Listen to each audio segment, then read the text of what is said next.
What is up, guys? Welcome back to OverTakes. This is Misfit, and today we are going to be talking about the grand finals and the Overwatch League 2021 playoffs as well. We're going to dive into all that in this episode, and we're also going to talk a little bit about the Overwatch 2 play show match, whatever it was.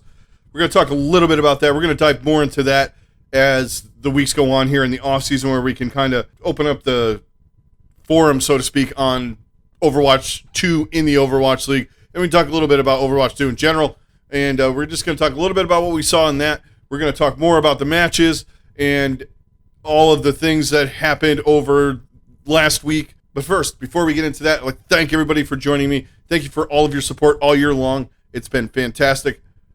Greatly, greatly appreciated. If you guys are new, just checking me out, thanks a lot for stopping by.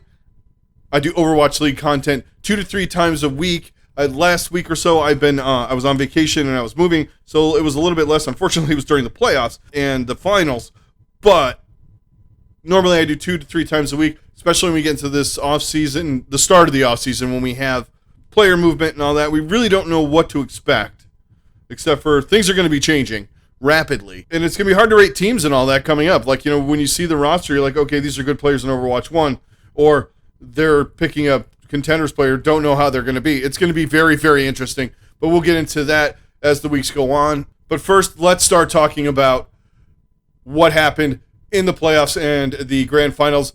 We're going to overview it. I'm not going to do too many deep dives into matches or anything like that. But first, let's just give my general impressions. I was watching most of it while I was on vacation. A lot of it was on encore presentations and stuff like that.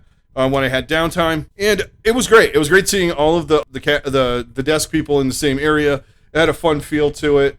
The playoffs, it had a little bit more juice to it than it did last year, for me at least. It felt a little bit more like a playoff situation. It wasn't the best scenario. It would have been better if it was live and all that, but shit happens, and here we are. They were going to do it in LA. And, Dallas, they're going to have the playoffs, and the grand finals are going to be in L.A. But, the circumstances just didn't work out that way. But I thought the presentation and everything was really good. The casters are fantastic. It was mostly Mr. X and Uber and Brennan Sideshow. Fantastic. They always do a great job. They bring in a lot of insight, a lot of excitement. They make it fun, both groups of casters. So I enjoyed myself watching what I was seeing. I enjoyed it quite a bit. I thought it was fantastic. The matches some of them are good, not many, but that's what happens in playoffs. Sometimes you get good games, sometimes you don't. But that's my general feel on that. Some of the watch point stuff I liked a lot. I liked the fact that the way they were unveiling the awards and the role stars and all that. That was great. And the Overwatch 2 stuff on the grand finals, we're going to talk about that in a little bit. First, I want to talk about. I'm kind of like, I'm not doing the going down through the playoffs and then talking about the Dragons. I want to talk about the Dragons now. We'll talk about the teams that got beat on and the teams that, Atlanta's and the Glads and the Philadelphia's and the Shocks of the world. We're not going to spend too much time on the Justice and, unfortunately, Chengdu. They just weren't. They didn't, or Philadelphia, I should say. Those two teams just didn't show up. Philly, I feel for them. Justice, they can't get out of their own way in a playoff situation most of the time. I was on their train again, kind of. I mean, I know I picked against them, but I thought they were going to at least have a good performance, and they didn't. Sorry, Justice fans. I feel your pain. I root for teams in other sports that the same thing happens to all the time. So I understand the frustration of that. Let's talk about the 2021 champions, the Shanghai Dragons. All year long, I've been saying this is the best team in the league. At the beginning of the year, I said this team should win the championship. They were my pick to go all the way. I felt that Dallas or Philly or the Shock would be the ones that would be playing against them, when we got late. Dallas in the mix, too. I did not think Atlanta would be in the mix, that's for sure. So props to Atlanta. We'll talk more about Atlanta in a minute. But I just want to talk about the dominance of the Dragons. The Dragons could be the best one, like for an entire season, have had the best performance of any team. They're the best team in APAC. They won 2 tournaments. They were in the finals in the first one in May and lost to Dallas. and they weren't in the last one. They kind of pulled back on the reins a little bit, and then they just started right back up. So, props to them. This team, top to bottom, right now, is unbelievable. It's a shame that we're not going to possibly get to see what they could do with a repeat or something like that. But who knows what Overwatch 2, you never know. They could keep the same players. I would. Fleta even said he wants to play on this team with these guys. I would keep everybody on the team. Just keep it intact if you can, contracts and all that stuff. And see where it goes from there. They're all top-level players. You have a great coach in Moon, even though he's a little crazy, which I like his crazy. But, I just wanted to say, watching the coordination and the ability to make teams look bad, even though they're not playing bad, and make them make poor decisions in situations where these playoff teams don't. You're watching them force the Gladiators into mistakes, the Shock, the Rain, at that point, towards the end of the tournament. They were just doing things that they were so crisp, so clean, and the way they move around and their cohesiveness as a team, and their hero picks and their map picks and anything. They lost 2 maps, and that was it. It's just unbelievable the way they played. I mean, you had like Lip and Li Jiagan and Fate and Void and Fleta. All of them were popping the fuck off. And Izayaki, especially. Look, this dude, I've been saying he's cracked all year long. And I'm not the only one. I'm not making like I'm this like lone beacon of Izayaki's great. Look, last year he was really good and people weren't saying it. Izayaki's a freak. He has upped his game from the first year when he was on the Gladiators. He couldn't get out of his own way with the doing the Transcendence. He was way off. Not the Gladiators, I mean the Valiant. But Moon saw something in him and brought him with him to Shanghai. And he has coached this dude up, and he is insanely good. Look, I don't know. I think a lot of it, too, 2019, it was GOATs, man. So I don't know if he just, that concept, it wasn't his thing. But ever since then, he has been insane. And he, far and away, was the best flex support in this tournament, bar none. You can throw in arguments for Iris and Shu. They all had good performances, but Izayaki was just consistently good and cracked, popping off, whatever you want to call it, on any hero he was playing on. He was just amazing. Same thing goes for one of the things we found out, well, at least that I found out, is Lip is a fucking giant. Fuck, man, I'm 6'1", and he looks like he could tower over me. That dude's like 6'9". He's huge, and his gameplay is about as good as his size is. He's just nuts. That dude was like fucking insane on Sombra, Hanzo. Just real quick, I want to see him on this new Sombra with the 50% damage if you hack somebody for Sombra or stuff. He's just gonna fucking rip through the league, man. Anyway, because he does that anyway. I mean, when he manual hacks somebody, 9 times out of 10, he does 80% to 90% of the damage on the person before he teleports out or translocates back or whatever you want to call it. But they were just amazing. And some of the stuff they were doing was just, on the whole, they were doing some different stuff, not different comp-wise, but the way they were rotating and moving around the map, and they just have so much knowledge. You can say what you want about mechanics and that kind of thing. Look, and this is one thing I will say. I've been a Fate backer all since he was when I saw him go back to playing regular Overwatch, not Goats Watch, with the Mayhem last year. He was back to the form that Fate had when he was playing with the Valiant in 2018. Everybody forgets how good he was in 2018. He wasn't just a dive tank. He played other shit too. He was really good, really smart, really good shot caller. He was a main tank on Korea, and that's when it kind of people started giving him shit because they lost to the U.S. I think they lost in then 2019 or what is it? 2018 World Cup, whatever it was. It felt like he got a bum rap for that, and then he kind of got released. The Mayhem picked him up in late 2018 or 2019, and he just couldn't do the GOATs thing. I don't think it was his thing because even when he was on the Mayhem, they were running Karayan. Imagine that they had Karayan playing ahead of fucking Fate. That's the head coaching that they had at that point. Karayan was playing ahead of Fate. Yeah.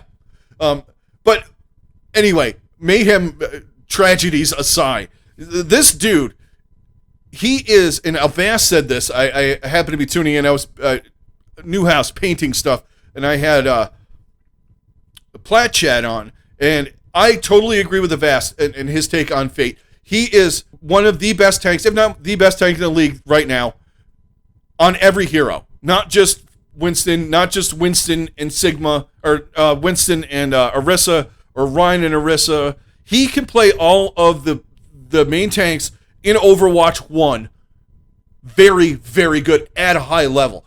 You don't see that. Every team's got a couple of guys that you can figure out. The Shock have two. Muse is the only one that I could think of off the top of my head. I mean, yeah, you could say Chengdu, but they bring in Aming to play the same thing that Gaga does, just for a change of pace. But, I mean, Fearless, it got better on the other tanks that he was not good at in the last stage. His ball game picked up immensely in this tournament. He looked really, really good on it. Better than he did all the rest of the year. But back to the Dragons, and we'll talk about Dallas and a couple other things too. Back to the Dragons. Look, the way they ripped through these teams, it's surprising yet not surprising, just by the way they played. All year long, they've been consistent. Yeah, they lost a couple of games here and there, but every team does in every sport. You're going to lose. You're going to have a game where you're just not vested in anything, or you actually just get beat by somebody, whether they're in Overwatch playing a wacky comp, something you weren't ready for, something along those lines, or they just best you on what you're doing that day. That did not happen in this tournament at all. Like, there was, I mean, I don't know about you guys, but was there a question in any of these matches, your fandom aside, in any of these matches while you're watching them, after you saw right off the rip, the Dragons come out and do what they do, was there one game that you thought was in doubt at any point? Because I didn't. I didn't feel that. I thought the Shock were going to give them a little bit of a game, but I didn't think they were going to lose to the Shock. And I thought same thing with the Gladiators, and I prayed that Atlanta did. And it's not a knock on Atlanta. It's just, at that point, Shanghai had established the fact that nobody's fucking beating us. You're just stepping stones to our ascension to greatness. You're just in the way. I just wanted Atlanta to show up. They did kind of, but... and it's not a knock on Atlanta. I just wanted to talk about them for the majority of the time we had because it was unbelievable. I am a person that enjoys watching greatness. I love watching guys like Tom Brady do their thing. I like watching teams like back in the day, Joe Montana, or you can even go LeBron, or as much as I hate to say it, Steph fucking Curry and that team. Oh, never mind. We'll count that team out. I don't like watching them play because I don't think they were great. But shoot me for that, basketball fans. But watching those teams, the Bulls in the 90s, whatever you want to, whatever, Shaq and Kobe, the 85 Bears, whatever. Watching dominating teams play to perfection is fucking amazing to me. And this was one of those occasions where watching this, it was you have this smile on your face, kind of like, wow, this is so, these guys are so good. It was just unbelievable. I loved watching every minute of it, and congratulations to the Dragons. Fantastic season. You completed the Overwatch 1 arc in esports. You were the worst fucking team in the history of anything. Since they've organized sports and made them professional, you lost 40 games in a row in one season, and I think they lost 3 or 4 to start the next one. So maybe it was 3. I don't know. But you went from the worst thing ever in competitive Overwatch, gradually changing the roster, changing personnel, changing the attitude, and now you are unequivocally the champions of 2021. In history right now, probably the cleanest run outside of maybe last year with the Shock out of any team that's won. I mean, obviously the Shock won it twice. You had the Spitfire win it in year 1. But like if you look at 2019, the Shock had a nemesis in the Vancouver Titans. They were, kind of neck and neck. And then that weird meta fucking shift at the end, the stupid stuff. And that Vancouver was not ready for it because they were practicing goats for, a year. Go figure, they weren't ready for double sight sniper Sigma. Anyway, but I would even go with like last year's Shock and this year's Dragons are neck and neck for the best team in Overwatch 1 on the arc of Overwatch 1. It's a debate we can have later on down the line. Tell me if you guys want to do that. We'll break that down. We'll see. We'll do a show. I'm more than glad to do that. But yeah, congrats, Dragons. You completed the arc. Unbelievable. Now let's talk about some other stuff involved in here. All right, let's get into some of the other things that happened. All right, the playoffs in general. We started off day one. I thought it was kind of fun. I didn't get to watch. The Thursday stuff was probably the best day. I was watching that late at night. We actually had an early day, so I got to watch a lot of that kind of when it was happening. I think the only match I missed was the Glads in the Rain live. I watched that later, but I watched the Shock and the Hunters and Dallas and Shanghai. They were great matches. The beginnings of this, it was a little frightening. Chengdu squeaked one out against Atlanta, and I was like, huh. I kind of liked Chengdu. I thought Atlanta had beat Chengdu. I forget what I picked in that. Might have picked Chengdu. It might have been that. Actually, I think it was that score because I got all day one stuff right, and then it went awry. But there's some disappointments in the first couple days, and let's just go over that really quick. I said I wasn't going to spend a lot of time on it. Look, Justice fans, and overall, to me, your team was disappointing, and they looked so much better in the knockouts. I thought they would show up, they would give Dallas a run, maybe have a chance in the bottom. I picked them to get knocked out early, but that didn't mean I didn't think they were going to do anything. But it was the same shit. They get in these matches with these teams, and it's like so much reliance on decay and stuff. They just didn't have enough, and I don't know how they didn't. And I know people get into these weird situations with coaching, but at a certain point, you got to point the finger at coaching. Like I said earlier, Mineral had Karayan playing main tank instead of Fate. So, stuff like that. Sometimes coaching does matter. And I think in the Justice case, it does. Was it enough to get him in the playoffs? Yeah, it was. But they had so many ups and downs in the season they really shouldn't have had. Philly, the visa stuff caught up to them. And they didn't look good. They got a hot Gladiators team to start. And it just was downhill from there. And the thing is they got them, and then they lost. The Shock got buried by the Dragons, and Shock squeaked one out against Philly. Yeah, it could have gone either way, but, I wouldn't call it a disappointing season for Philly on the talent level versus record.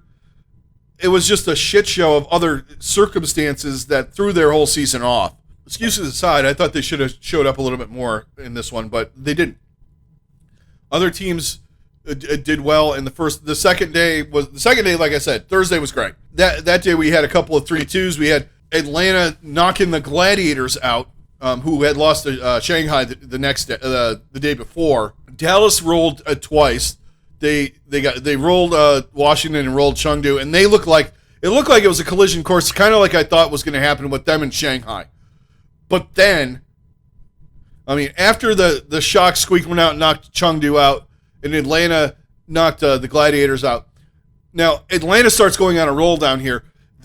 I don't know what happened when they lost to Chengdu, but it flipped the switch. They absolutely murdered Washington. And Gator, of course, was talking trash because, Gator thinks. And I said, he said, thanks for, basically it was like, GG's. Why are you running Rush into us? And I was dumbfounded by it too. But, Justice things. Coaching, like we were talking about. But Gladiators get knocked out by the Rain. And at this point, the Rain, after they smashed Washington that bad, and yeah, Washington's comp choices were kind of god-awful, but the Rain, I watched that on a encore, and I said, holy shit, they are pissed off, and they're out for blood. And goddamn, they look great. And I'm like, surely they're not going to beat the Gladiators. And they did. And, they looked fantastic doing it. The Gladiators, I think they made a stupid pick, and everyone and their mother is saying it. Why are you playing Kings Row against Atlanta? They're the best rush team in the league. That's like the best rush map on the fucking planet. And they're like unstoppable on it. You watch them smash 2 teams on it. Why would you think that you're going to be able to do that when you don't even play Rush that much? Anyway, Gladiators. Disappointing again. Yeah, they won a game, but they finished 5th for the 5th, 6th range for the 3rd year in a row. Year 1, or is it 3rd year in a row? Yeah, it was the 3rd year in a row. Actually, no, I take that back. I think that was all 4 years they finished in that spot. So every year they just finish in the same spot. So remember that next year when you're betting, guys. If Gladiators make playoffs, just bet on them in the 5-6 hole. If you're betting with your buddies or something like that, or you're doing a pick'em thing, if you have the Gladiators exiting where they'll be the 5-6 slot, you'll be good. Gladiators disappointing. They have all the talent in the world, but it just, and honestly, looking back on it now, hindsight is 2020. Atlanta was playing phenomenal. You can't give anything away from, you can't take anything away from Atlanta. They were just unbelievable in this whole tournament. Minus that first loss to Chengdu, but it was a 3-2. It was close. I think they figured some stuff out, and it's not they weren't running Rush too. They were running ball comps. They were running a lot of other things. They were doing some creative stuff, some sim teleporter like fake outs and stuff like that. I thought that stuff was great. Gator and Hawk. Hawk was unbelievable again, guys. This is the reason why I had him honorable mention on my tank thing. He's one of the best off tanks in the league. He was fantastic. Gator was great. Their whole team was really playing just phenomenally. They did all of the things that I didn't think they were capable of. And, props to Unter. When he got into that team, his attitude and his coaching philosophy and style are reflecting. These guys are confident. They're confident in their gameplay. They're prepared. They're ready to go. And, they almost shocked the world. They got to the finals. That was shocking enough for most people. But the teams that they beat in the bottom bracket, it was no slouch. They beat the Justice. All right. Justice, at that point, on the fence with them about being good. Still, they beat the Justice 3-0. They beat the Glads 3-2 in a close match. Doesn't matter. They still won.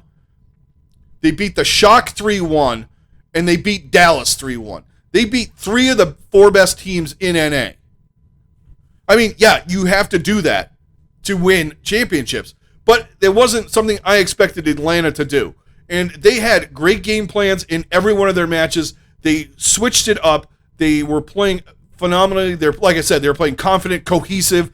They knew the plans. They executed them very, very well. And they beat the Shock. I thought that was going to be the end of the line because the way Shock played, they beat Chengdu. Yeah, they lost to the Dragons, but I don't think anyone's going to beat the Dragons anyway. They 3-2'd Philly, 3-2'd Chengdu. I just think that at a certain point, I think the Shock hit a wall, and Atlanta was the opposite of that. They were fired the fuck up, and they were unbelievable. I can't say enough about Atlanta. But yeah, Atlanta was fantastic all the way through.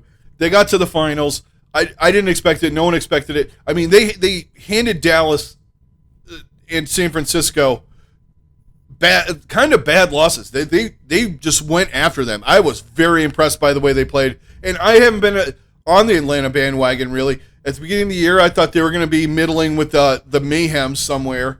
This is where I thought possibly not getting to the finals, but the Mayhem would be the team that made it into the playoffs, but they did not. The Reign did, and they showed up. It was kind of hard to imagine them being in the scenario with, especially when they lost and then they're in the bottom, and then all of a sudden they got to play the Gladiators, they got to play the Shock, they got to play the Fuel. You're like, there's no way. Every match, you're like, there's no way. But after they beat the Shock, I'm like, they're going to the finals. As much as I thought I thought it was going to be a better game, for sure. But, props to them. And, the Shock didn't have a terrible year. They didn't get to the championship. Three-peat my asshole, I believe was the quote from Hawk. Yeah, that was hilarious. I had fun with that for hours because I was watching late at night, and I was going back and forth on that. It was great. I thought there was It was spicy. Some people got mad for some reason. Fuck them. I don't care. Three-peat my asshole. How about that? Anyway, Dallas got close, but they didn't get to the final. I'm not going to say that it was bad. It's not disappointing for Dallas. And if you're a Dallas fan, this is the farthest they've ever gotten. They got into the playoffs, farther than they've got before. I mean, last year doesn't count. Everybody got in. They played phenomenally. They kind of hit a wall, and they did well enough that they got to the winners final. I mean, they lost to Shanghai 3-1, and they just hit a hot rain team, and it is what it is. You could say what you want, but this team is great. It's got a great foundation, and I'm looking forward to hopefully Hastro keeps this team together, and going into Overwatch 2, they're going to be just as good. It's going to be really hard talking about what do we think is going to happen, because it's going to be a lot of hearsay about scrim bucks and bullshit. You guys know that. That's kind of my thoughts on the playoffs. A lot of teams, like I said, were disappointing season, kind of, but you're not going to win every year. It's hard to win 3 in a row. Look in the annals of regular sports. I mean, there are very few teams that do what the Patriots did or the Yankees did, or some of those teams. Even you can even like the Bulls. Their dynasties like that are few and far between, but they still made it far. They didn't win it all, but hey, they have a lot to work on in the offseason. I think some of their comp stuff and things that they did during the season were a little weird, and everybody caught up to them, like we were talking about in the beginning of the year. Everybody's kind of leveled up their team, and hey, they didn't win like they did last year. Still a decent season, though. Dallas did something that they haven't ever done. I mean, they played phenomenally all year long. They made it to the winners' final.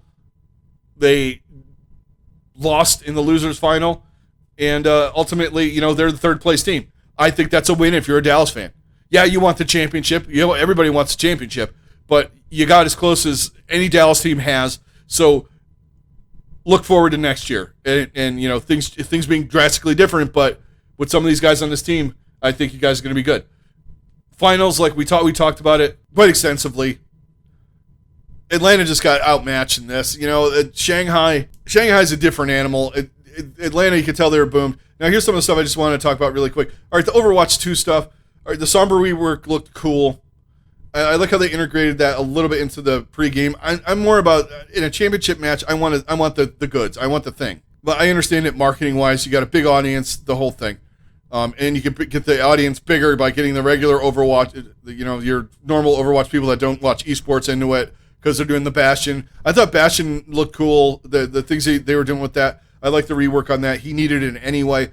Sombra needed something a little updating as far as playing 5v5 because I think the EMP would have been like stupid, and same thing with the hacks.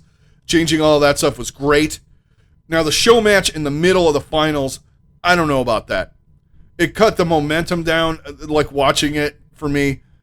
And it was I know they want to showcase new game mode and new heroes. Everybody isn't reworked, so it was very frenetic and weird watching that map. But watching pros play was kind of cool. I am going to say that. But it was very fast-paced. There was like no slowdown in action. I kind of like that, but I like it. I like lulls a little bit too.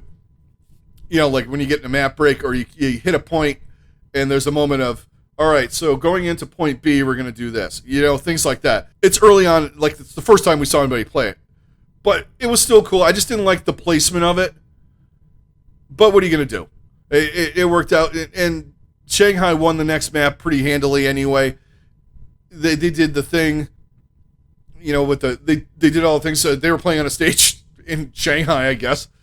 So they had, they dropped ticker tape or whatever, confetti and all that stuff. They did the trophy presentation. Lip is 9 feet tall. But anyway, that's kind of my thoughts on the playoffs and the grand finals, guys. We're going to talk more about Overwatch 2, some of the other things and teams and all that coming up. I got some more stuff planned. I just wanted to get this out here and talk to you about it. But that's going to do it, guys, for this one. I'd like to thank all you guys for joining me. Thanks for all of your support. It is greatly, greatly appreciated. All you guys that are new, thanks for stopping by. If you hit a like, hit a subscribe, that would be fantastic. Congrats to the Dragons once more. 2021 Overwatch League champions. Well-deserved, well-played. All right, guys, this is Misfit. I'm out. Everybody stay safe. Have a good rest of your day, and I'll talk to you on the next one.